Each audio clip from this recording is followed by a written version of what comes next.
I just couldn't imagine him ever, especially, his age and all, being still so young. La petite fille d'Elvis, Riley Keough, a récemment rompu le silence en partageant des détails inédits sur Graceland. Des lettres, des enregistrements secrets et une pièce qui est restée exactement telle qu'elle était le jour de sa mort. Qu'y a-t-il derrière cette porte? Qu'est-ce qui a gardé la famille Presley si secrète pendant toutes ces années? Et qu'est-ce que Riley a découvert qui pourrait changer la façon dont le monde perçoit son grand-père? Graceland n'a pas toujours été une icône mondiale. Le propriétaire d'une imprimerie de Memphis, S.E. Tohoff, l'a construite en 1939, sous la forme d'une modeste maison de style néocolonial. Dans ce qui était autrefois l'Amérique rurale, la maison se trouve sur un terrain paisible, entourée de champs. Elle est paisible et tranquille. Les 10 chambres ont été décorées avec goût dans un style attrayant mais discret. L'hôtel présente un porche majestueux, des colonnes blanchies à la chaux et des fenêtres cintrées. À l'âge de 22 ans, Elvis Presley vient d'atteindre l'apogée de sa célébrité en 1957. Il avait besoin d'un sanctuaire loin du tourbillon de la célébrité, parce qu'il était agité, toujours poursuivi et submergé. Il a payé 52 500 $ pour Graceland cette année-là, avec une réduction par rapport à l'acompte de 12 500 $ souvent cité. La taille et la grandeur n'étaient pas ce qui l'attirait. J'avais besoin d'espace, mais ce n'est que de courte durée. Sans tarder, Elvis entreprend de faire de sa maison autre chose qu'un simple refuge.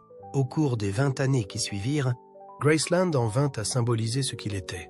Passionné, frank, multicolore et intensément individuel. À la fin des années 1960, l'un des ajouts les plus célèbres a été effectué. Un espace qui entrera dans l'histoire presque autant qu'Elvis lui-même, la chambre Woodlands. Il ne s'agit pas d'un lieu de vie ordinaire, avec la moquette verte qui atteint le plafond et l'abondance de décors exotiques et de meubles en bois sculptés. Il n'y avait aucune trace d'un domaine sudiste, mais plutôt d'un club aux motifs tropicaux. Elvis a enregistré certaines de ses dernières chansons, Don't Moody Blue, dans cette pièce, qui lui servait également de studio d'enregistrement. Comme lui, elle était particulière, évocatrice et personnelle. Le jardin de méditation est situé juste derrière la maison. Cet espace serein, bordé de pierres, a été planifié en 1964 et sera par la suite le lieu de sépulture d'Elvis, de ses parents, de sa grand-mère et de sa fille Lisa Marie Presley. Des spectateurs du monde entier viennent ici en silence, laissant souvent des cadeaux tels que des messages, des fleurs et des souvenirs personnels.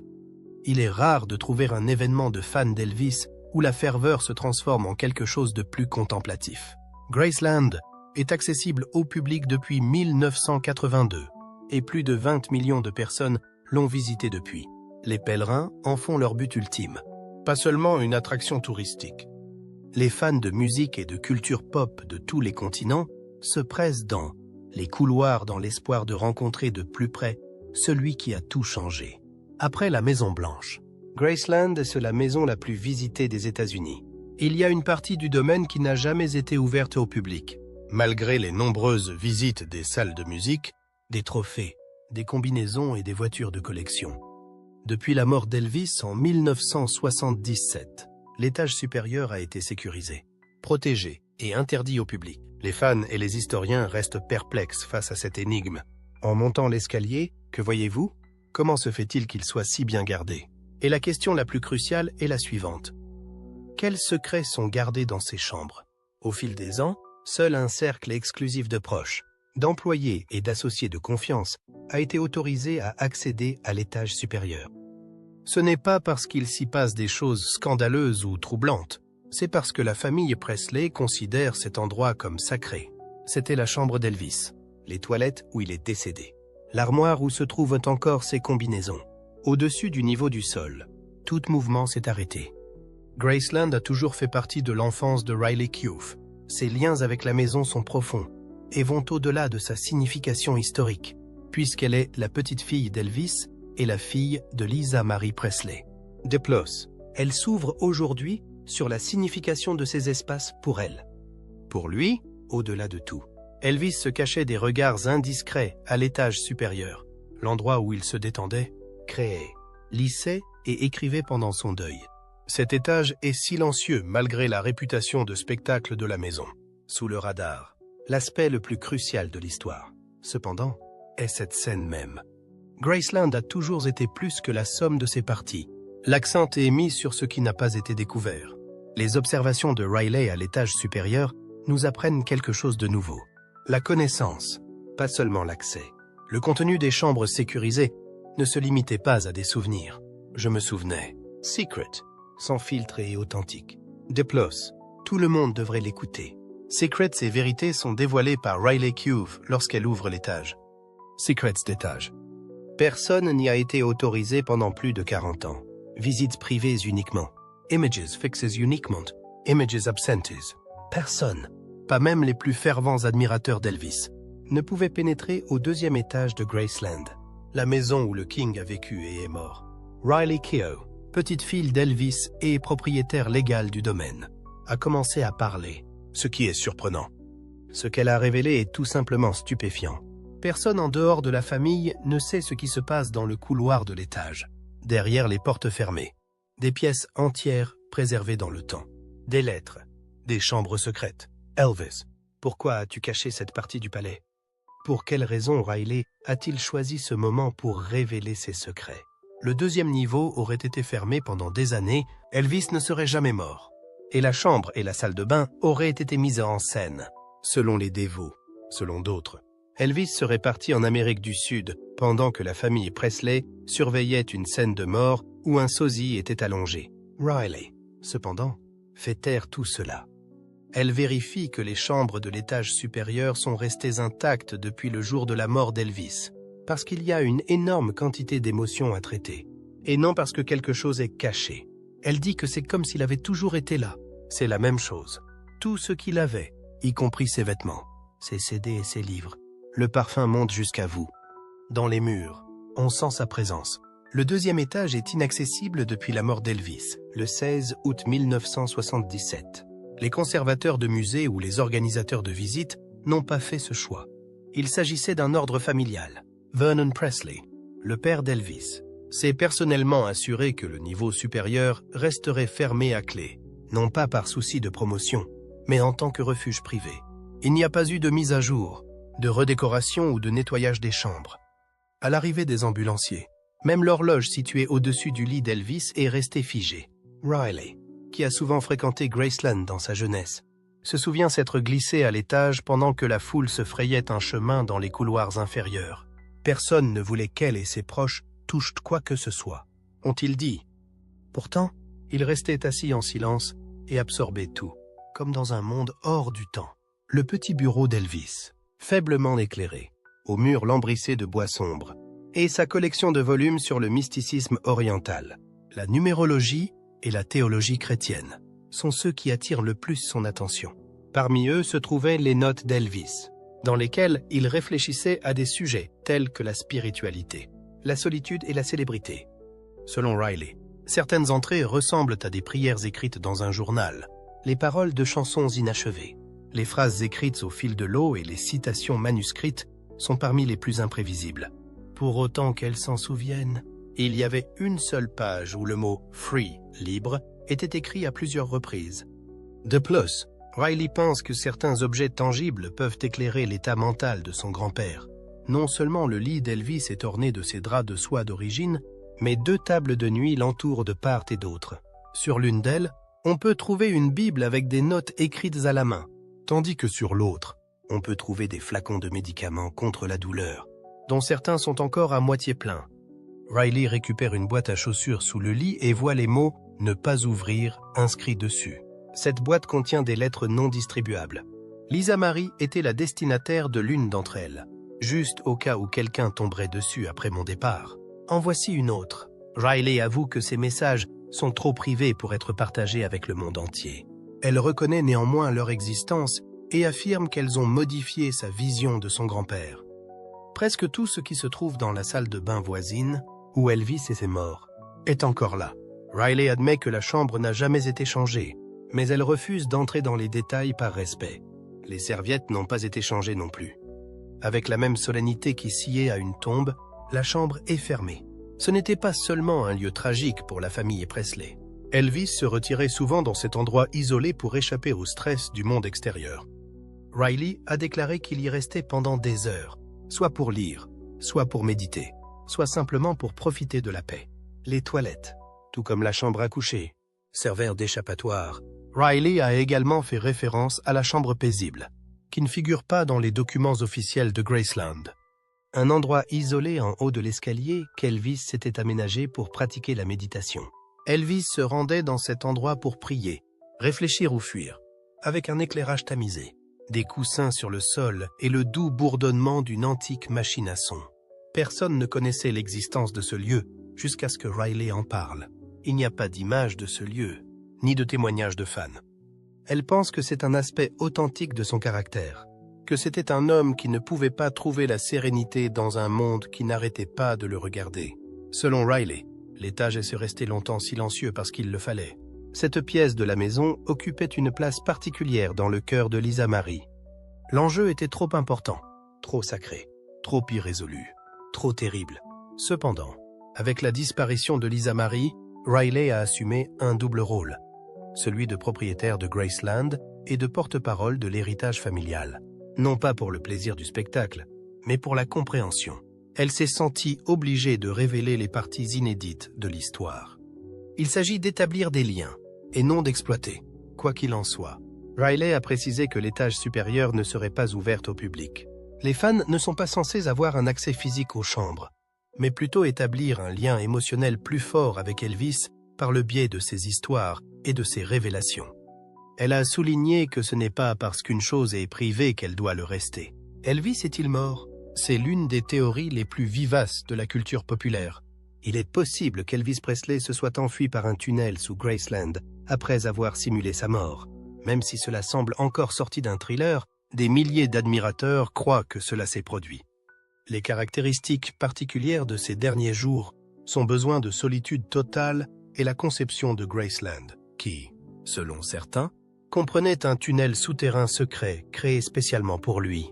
Permettre de disparaître quand il le souhaitait, sont à l'origine de cette hypothèse, plutôt qu'un simple fanatisme ou une histoire de tabloïd.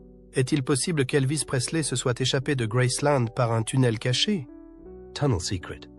En raison de son immense célébrité, nombreux sont ceux qui pensent que c'est peut-être le cas. Depuis des décennies, la rumeur du tunnel circule. Certains anciens employés de Graceland et des récits de visiteurs non confirmés affirment que la maison principale possède un tunnel caché qui mène à l'arrière de la propriété, voire au-delà. Selon une hypothèse bien connue, il passe sous le jardin de méditation et aboutit à une entrée non identifiée dans la région boisée du domaine. Certains affirment qu'il s'agissait d'une échappatoire au cas où Elvis aurait voulu disparaître définitivement, tandis que d'autres disent qu'il s'agissait d'une mesure de protection de la vie privée visant à tenir les paparazzis à distance. Certains ont dit que la paranoïa croissante d'Elvis dans les années 70 accréditait cette idée. Il se débarrassait des bogs dans les microphones. Ses spectacles réguliers prennent fin. Il a commencé à éviter les apparitions publiques et s'est rarement aventuré au-delà du 2e niveau de Graceland, même lorsqu'il s'y trouvait. Il ne s'agissait pas seulement d'un incident isolé. Il s'agissait d'un désengagement total. Cette retraite, selon les chrétiens, était stratégique. Parlons maintenant du tunnel. Il n'y a aucune indication d'un tel tunnel sur les plans officiels de Graceland accessible au public. C'est intentionnellement que ces documents ne sont pas exhaustifs. Nous savons également que Graceland possède un 2e niveau, bien qu'il ne soit pas affiché ici non plus. Quelques anciens employés ont complètement rejeté le tunnel. Certains affirment que même le personnel n'est pas informé de tout. Dans tous les documentaires, interviews ou biographies autorisées, la famille Presley n'a jamais mentionné un tunnel. Néanmoins, ses partisans persistent à vouloir démontrer le contraire. En 1987, un écrivain indépendant se serait faufilé dans la propriété et aurait découvert une porte en béton partiellement déguisée près de l'abri de voiture arrière. Personne n'a jamais vérifié ces affirmations et aucune photo de son travail n'a jamais été partagée. C'était vrai au début, mais la rumeur s'est répandue. Par la suite, les apparitions ont commencé. Un an seulement après sa mort, en 1978, il y a eu un grand moment de Elvis is alive, Elvis est vivant. à l'aéroport international de Memphis. Un homme ressemblant à Elvis Presley aurait été vu en train de monter à bord d'un avion sous le nom de John Burroughs. Non, ce n'est pas un pseudonyme. Chaque fois qu'Elvis se rendait dans un motel pendant sa tournée, il utilisait la même fausse identité, John Burroughs. Bien que l'observation ait fait les gros titres dans la région, personne ne l'a prise au sérieux. L'incident a toutefois déclenché un flot de rapports parallèles. En 1984, un visiteur de Graceland a photographié un gardien se prélassant derrière la maison. Dans les années 1980, la photo est devenue virale. De nombreuses personnes ont cru qu'il s'agissait d'Elvis. Il ressemblait à Elvis Presley par son poids, ses lunettes de soleil et les traits de son visage, comme s'il avait vieilli naturellement. L'image a fait l'objet d'une analyse et d'une inspection approfondie. Mais personne à Graceland n'a jamais dit qui était cet homme. Il y a eu d'autres observations par la suite. Des observations d'Elvis dans divers endroits incluent un Burger King au Texas, un numéro d'imitateur d'Elvis dans le Nevada et un endroit dans le Michigan. En 1994, un homme correspondant à sa description aurait visité un DMV californien, ce qui constitue l'un des témoignages les plus étranges. Il a payé en espèces et a été décrit par le caissier comme aimable et silencieux. Il a refusé d'être nommé parce qu'il estimait que cela n'avait pas d'importance. S'il y a eu des images de surveillance, elles n'ont jamais été rendues publiques. La documentation du décès d'Elvis par le gouvernement ajoute un autre élément à l'hypothèse. L'orthographe de son deuxième prénom est l'une des divergences que certains de ses partisans ont relevées sur le certificat de décès. Les papiers et la pierre tombale indiquent Aaron, alors que le deuxième prénom officiel d'Elvis était Aaron. Il ne s'agit pas d'une faute de frappe pour ceux qui y croient. Le signal intentionnel laissait entendre que le type qui reposait là n'était pas vraiment lui. Alors pourquoi Elvis aurait-il fait semblant de mourir? L'épuisement professionnel est l'explication la plus répandue. À la fin des années 1970, Elvis est fatigué de sa popularité, souffre constamment et lutte contre la toxicomanie. Même s'il disparaissait totalement, il ne pourrait pas éviter les projecteurs. Selon lui, il aurait pu vivre en paix s'il avait fait semblant de mourir. Les partisans de cette théorie soutiennent qu'Elvis aurait pu y parvenir compte tenu de sa richesse, de ses relations et de son domaine isolé, en particulier s'il disposait d'un tunnel secret pour en sortir.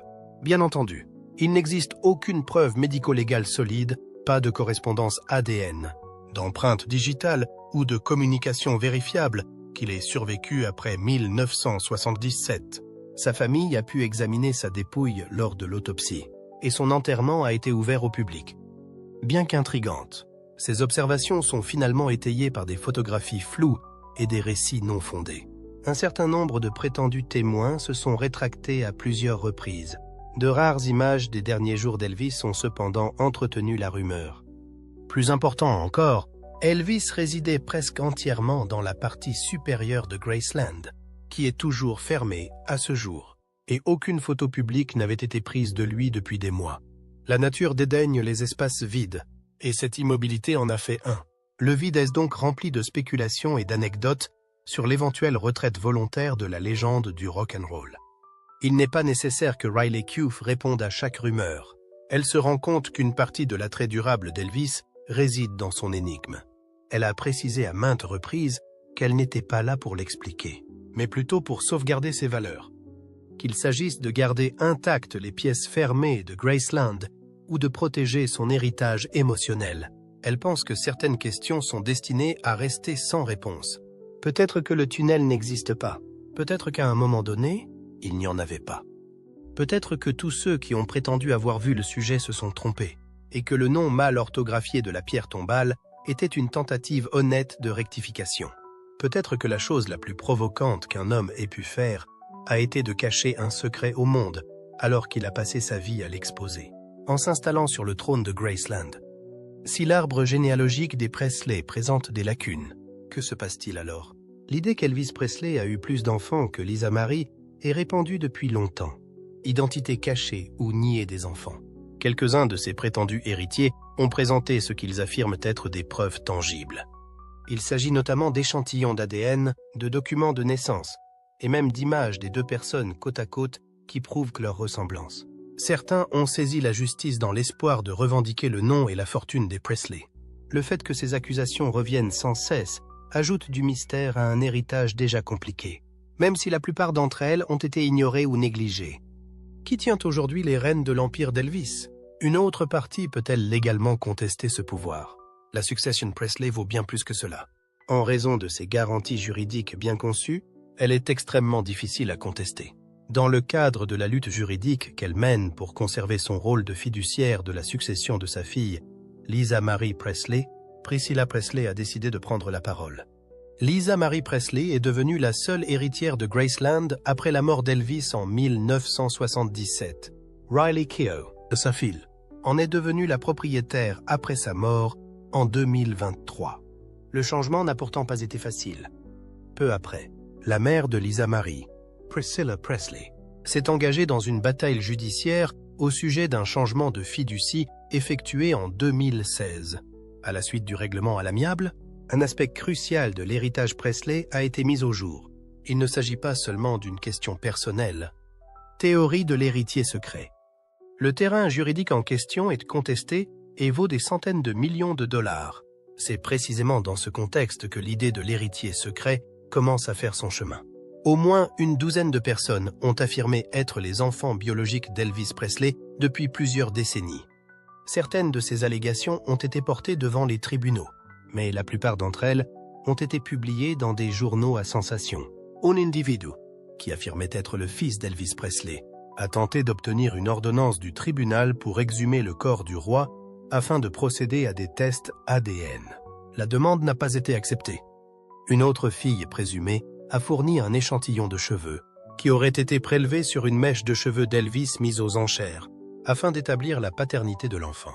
La succession d'Elvis Presley a rejeté ces preuves, les jugeant indignes de confiance, et s'est abstenue de tout autre commentaire. Le Trust Elvis Presley est une structure juridique qui permet à la succession de gérer non seulement les finances et la propriété, mais aussi les licences d'image et les droits de propriété intellectuelle. Ce trust est également chargé de gérer l'héritage de la succession. Tout prétendu successeur d'Elvis Presley devra démontrer, sans l'ombre d'un doute, qu'il est biologiquement lié à Elvis par le biais d'un ADN vérifiable et d'une chaîne de traçabilité reconnue pour obtenir une reconnaissance légale et des droits de succession. Ce n'est pas une tâche facile, et dans de nombreux cas, l'ADN utilisé pour étayer ces affirmations provient de sources douteuses. Il s'agit d'objets tels que des souvenirs de fans, des biens personnels qui ne peuvent être authentifiés ou des échantillons provenant de tiers qui n'ont pas été manipulés dans un cadre réglementé. Dans le cadre de la loi, la majorité de ces demandes sont rejetées avant même d'avoir pu faire l'objet d'une décision de justice. Les rumeurs continuent de circuler. Dans les années 1950 et 1960, avant et pendant son mariage avec Priscilla, certains admirateurs pensaient qu'Elvis avait pu vivre des histoires d'amour secrètes. Dans les archives des tabloïds et des sites conspirationnistes, quelques noms reviennent sans cesse. Ces noms sont presque toujours associés à des femmes qui affirment avoir reçu des appels privés, des pots de vin ou des lettres confidentielles d'Elvis des années après son apogée. La famille Presley et ceux qui sont considérés comme de proches confidents n'ont fait aucune déclaration publique confirmant de tels liens. Rien ne prouve que Riley Keough ait jamais parlé de vive voix à l'un de ses prétendus frères et sœurs. En outre, Lisa Marie ne l'a pas fait. Leur absence de réponse n'a fait qu'alimenter les soupçons. S'agit-il d'une technique juridique visant à éviter de donner de la crédibilité à des allégations qui ne sont pas vraies? Par ailleurs, existe-t-il une possibilité, bien qu'infime, que quelque chose soit gardé secret pour des raisons qui sont personnelles à l'individu? Cette question n'a pas reçu de réponse. C'est tout à fait évident. Le nouveau visage de Graceland n'est autre que Riley Keough. Elle a non seulement hérité de la terre et de l'héritage, mais aussi d'un empire, lié par des contrats, des droits de propriété, des accords de licence et une grande attente de la part du public. Elle n'a que 34 ans. Ce n'est pas un lien passif qu'elle entretient avec cet empire. Son implication s'étend aux choix majeurs et mineurs. Les archivistes, les spécialistes de la conservation et les chefs d'entreprise font partie des personnes qu'elle consulte chaque jour. Lorsqu'il s'agit de nouvelles expositions, elle donne son accord ultime. Elle travaille même sur des projets de préservation numérique afin de garantir que les éléments de la vie d'Elvis, tels que les notes manuscrites, les enregistrements originaux et les images qui n'ont pas été divulguées, soient scannés et sauvegardés avec les informations appropriées et l'intégrité historique. Cependant, Riley a assumé une tâche plus importante, qui consiste à gérer la narration. En plus de l'aspect opérationnel des choses, ce n'est pas une tâche facile. Elvis Presley n'est pas seulement un musicien, il est une représentation. Dans l'histoire de la culture américaine, il incarne une époque particulière, caractérisée par une multitude de paradoxes. Célébrité et solitude. Défi et conservatisme. Inventivité novatrice et agonie personnelle. À la fois parente par le sang et gardienne de la culture, Riley se trouve dans l'étrange position d'être ces deux choses à la fois. C'est grâce à elle que quelqu'un que le monde considère encore comme une figure plus grande que nature a reçu un visage humain. Il s'agit d'une situation précaire, qu'elle a gérée avec beaucoup de soin jusqu'à présent. Elle a fait savoir au monde entier qu'elle considérait Graceland comme un espace de vie plutôt que comme un musée. Je crois que certains de ses souvenirs les plus heureux étaient à Graceland. Le spectacle qu'elle donnait était là. Selon elle, il ne s'agit pas d'arrêter le passage du temps. Il s'agit de s'assurer qu'il reçoit bien le message. C'est pour cette raison qu'elle plaide en faveur de nouvelles relations éducatives avec les établissements d'enseignement, tels que les écoles et les collèges, qui vont au-delà des tournées et incluent des possibilités de bourses d'études. Elle souhaite qu'Elvis soit examiné non seulement en tant que célébrité, mais aussi en tant qu'étude de cas dans les domaines de la célébrité, de la race, de la créativité musicale et de l'identité culturelle. Elle élargit également l'empreinte numérique de Graceland, mais pas au moyen de reproduction en réalité virtuelle ou de trucs tape à l'œil. Elle utilise plutôt des médias triés sur le volet. Les chansons, les listes de concerts et les lettres qu'Elvis avait écrites à la main sont numérisées par son équipe. En coulisses, à l'aide de scanners à haute résolution et d'un étiquetage des métadonnées basées sur l'intelligence artificielle. À l'avenir, ces données devraient être utilisées dans le cadre de recherches universitaires et d'expositions. Elle ne vend pas son récit. C'est elle qui l'organise. À ce titre, Riley est également chargée de protéger les aspects du récit qui ne doivent pas être rendus publics. Le deuxième étage de Graceland est interdit aux visiteurs et aux photographes, et elle a refusé de les laisser entrer. Les demandes qu'elle a formulées pour filmer dans des espaces familiaux privés ont été rejetées. Et elle n'a absolument pas cherché à gagner de l'argent sur le dos d'Elvis par le biais de la télé-réalité ou de mise en scène fictive. Elle estime qu'il est important d'honorer non seulement l'histoire, mais aussi l'individu. Elle estime qu'il est important d'honorer non seulement l'histoire, mais aussi la personne, ce qui implique de respecter les aspects de sa vie qui étaient désordonnés, peu attrayants ou simplement difficiles. S'il existe un successeur caché, quelqu'un qui a un lien authentique avec la lignée Presley, il est fort probable que ce soit Riley qui prenne la décision sur la suite des événements.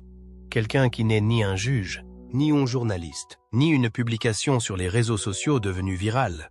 Il est possible que ce soit la chose qui mette le plus les gens mal à l'aise. La narration est maintenant sous son contrôle. Elle est le sujet du dernier chapitre, ou de celui qui suit. Les enregistrements perdus. Graceland cache-t-il des albums inédits d'Elvis? Est-il possible qu'Elvis Presley ait des musiques inédites? La légende veut qu'Elvis ait enregistré des musiques inédites dans ces dernières années et les ait cachées quelque part à Graceland, peut-être même dans les chambres supérieures qui sont aujourd'hui fermées à clé. Même après s'être retiré de la vie publique, Elvis a continué à enregistrer de la musique à ses heures perdues, au cours des mois de février et d'octobre. 1976. Elvis a enregistré ses dernières séances de studio connues dans la Jungle Room de Graceland. Émotionnel, sans filtre, dans certains cas, assez expérimentaux. Ces enregistrements étaient, parmi les chansons qui y figuraient, Satan's Way Down, Moody Blue et des interprétations de chants gospel classiques. Bien qu'une partie de ces enregistrements ait été publiée par RCA après son décès, ce n'est pas le cas de tous, selon les ingénieurs du son et les musiciens. En raison de la détérioration de la santé d'Elvis, plusieurs chansons ont été abandonnées ou n'ont jamais été achevées. L'implication des trafiquants d'alcool a compliqué les choses. Des dizaines de chansons d'Elvis prétendument perdues se sont retrouvées sur d'obscurs albums en cassette ou en vinyle au fil des ans. Certains proposent des prises ou des versions différentes de morceaux populaires.